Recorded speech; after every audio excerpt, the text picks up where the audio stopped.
the one thing I always say to anyone who wants to know about video and podcasting, the only time I don't want you to do video is when it's going to stop you from creating audio. And this batching thing that Evan spoke to is the genius of this, because if you create over the course of a couple of days an entire season of content, it's worth it to bring in the video crew. If you could just hit back a little bit on the sort of conversion point in the podcast, I probably wasn't getting that. Could you give a little bit of an idea, how do you convert? I don't know. So this is Evan Carmichael talking. I don't know if Paul is still here. I'm still here, but I don't want to take away from the YouTube time. I'm taking my notes. I mean, we're early anyways, so okay, go for it. Yeah. The thing is, the conversion point of podcast is just like a conversion point anywhere else. What do you want them to do? I want people at the end to sign up for our production services. That's what I want at the end. Now, it's a big check.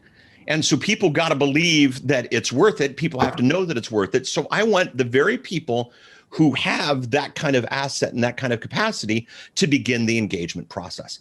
And there's several steps to that, and there's still other areas, but I want the right person to say, hey, Paul, give me more. And then once the right person, what was that? No, I said, no, I'm sorry. I see what you're saying. Yeah.